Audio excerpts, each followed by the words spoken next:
Hi, my name is Charles Dark, and welcome to the After Dark Show. Today I will be finishing up a story in which I started but didn't get a chance to finish. Um, I hope you enjoy the rest of this story.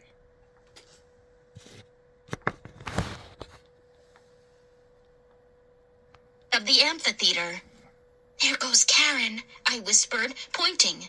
And George. And all the rest of them. The kids from our house were moving quickly in twos and threes, following the other shadows. As silent and businesslike as everyone else. Everyone was here except Ray, I thought. Because we killed Ray. We killed someone who was already dead. Do you think Mom and Dad are really down in that weird theater? Josh asked, interrupting my morbid thoughts, his eyes on the moving shadows. Come on, I said, taking Josh's hand and pulling him away from the monument. We've got to find out. We watched the last of the dark figures float past the enormous leaning tree. The shadows stopped moving. The cemetery was still and silent. A solitary crow floated high above in the clear, blue, cloudless sky. Slowly, Josh and I edged our way toward the amphitheater, ducking behind gravestones, keeping low to the ground. It was a struggle to move. I felt as if I weighed 500 pounds. The weight of my fear, I guess. I was desperate to see if Mom and Dad were there. But at the same time, I didn't want to see. I didn't want to see them held prisoner by Mr. Dawes and the others. I didn't want to see them killed. The thought made me stop.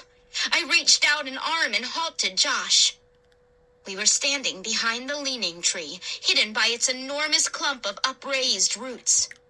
Beyond the tree, down in the theater below, I could hear the low murmur of voices.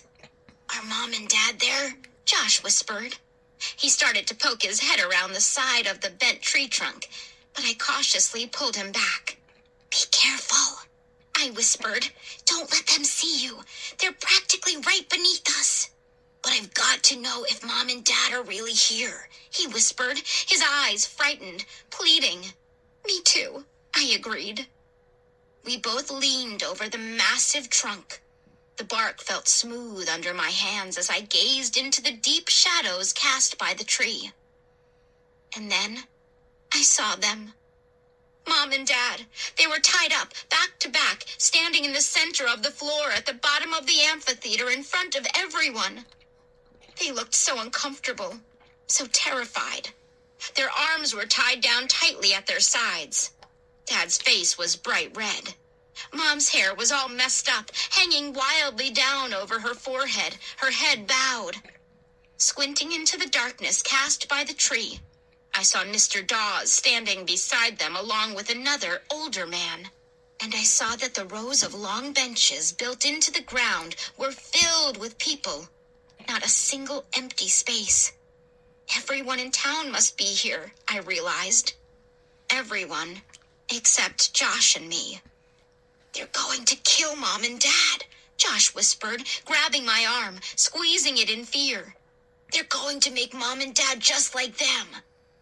Then they'll come after us, I said, thinking out loud, staring through the shadows at my poor parents. Both of them had their heads bowed now as they stood before the silent crowd. Both of them were awaiting their fate. What are we going to do? Josh whispered. Huh? I was staring so hard at Mom and Dad, I guess I momentarily blanked out. What are we going to do? Josh repeated urgently, still holding desperately to my arm. We can't just stand here and... I suddenly knew what we were going to do. It just came to me. I didn't even have to think hard. Maybe we can save them, I whispered, backing away from the tree. Maybe we can do something. Josh let go of my arm. He stared at me eagerly. We're going to push this tree over, I whispered with so much confidence that I surprised myself. We're going to push the tree over so the sunlight will fill the amphitheater. Yes, Josh cried immediately. "Look at this tree. It's practically down already. We can do it." I knew we could do it. I don't know where my confidence came from, but I knew we could do it. And I knew we had to do it fast. Peering over the top of the trunk again, struggling to see through the shadows, I could see that everyone in the theater had stood up.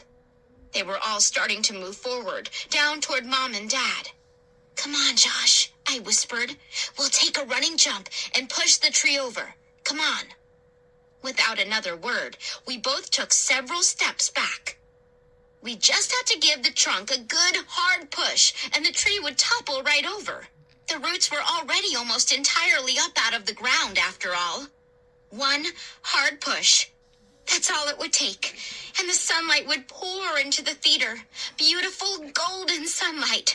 Bright, bright sunlight. The dead people would all crumble, and Mom and Dad would be saved. All 4 of us would be saved. "Come on, Josh," I whispered. "Ready?"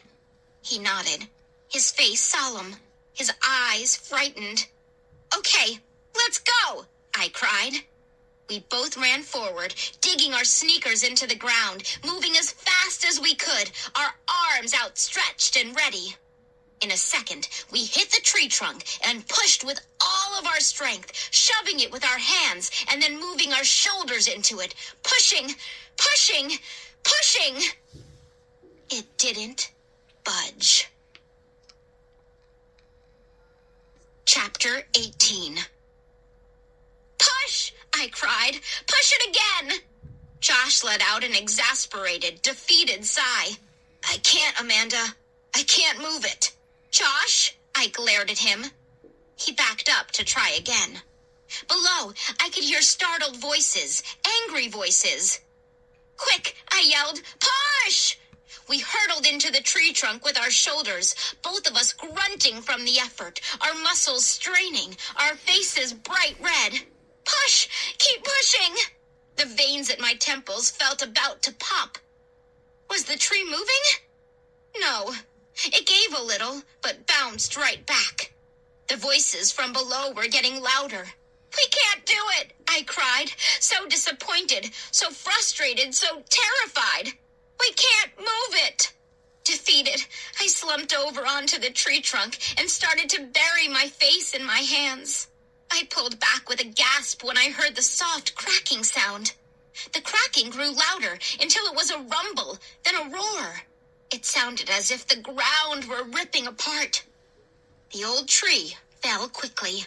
It didn't have far to fall, but it hit with a thundering crash that seemed to shake the ground. I grabbed Josh, and we both stood in amazement and disbelief as bright sunlight poured into the amphitheater. The cries went up instantly. Horrified cries, angry cries, frantic cries. The cries became howls, howls of pain, of agony.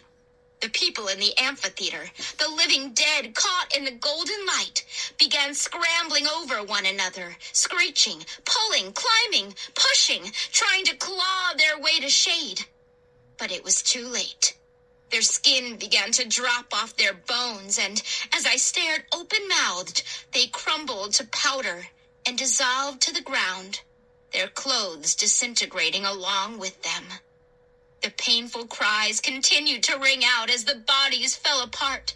The skin melted away. The dry bones collapsed. I saw Karen Somerset staggering across the floor. I saw her hair fall to the ground in a heap, revealing the dark skull underneath. She cast a glance up at me, a longing look, a look of regret. And then her eyeballs rolled out of their sockets, and she opened her toothless mouth and cried, "Thank you, Amanda! Thank you!" and collapsed. Josh and I covered our ears to shut out the ghastly cries. We both looked away, unable to keep watching the entire town fall in agony and crumble to powder, destroyed by the sun, the clear, warm sun. When we looked back, they had all disappeared. Mom and Dad were standing right where they had been, tied back to back, their expressions a mixture of horror and disbelief. "Mom! Dad!" I cried. I'll never forget their smiles as Josh and I ran forward to free them. It didn't take our parents long to get us packed up and to arrange for the movers to take us back to our old neighborhood and our old house. I guess it's lucky after all that we couldn't sell the old place, Dad said as we eagerly piled into the car to leave. Dad backed down the driveway and started to roar away. Stop! I cried suddenly. I'm not sure why, but I had a sudden, powerful urge to take one last look at the old house. As both of my parents called out to me in confusion, I pushed open the door and jogged back to the driveway. Standing in the middle of the yard, I stared up at the house, silent, empty, still covered in thick layers of blue-gray shadows. I found myself gazing up at the old house as if I were hypnotized. I don't know how long I stood there. The crunch of tires on the gravel driveway snapped me out of my spell.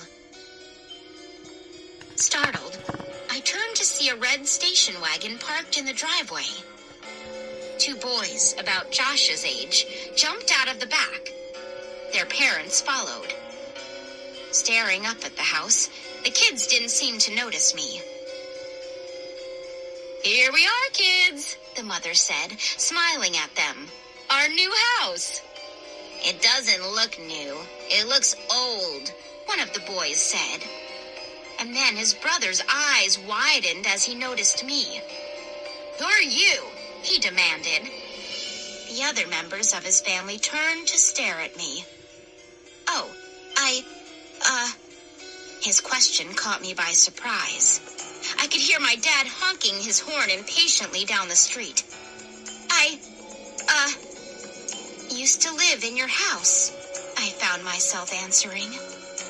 And then I turned and ran full speed down to the street. Wasn't that Mr. Dawes standing at the porch, clipboard in hand? I wondered, catching a glimpse of a dark figure as I ran to the car. No, it couldn't be Mr. Dawes up there waiting for them, I decided. It just couldn't be.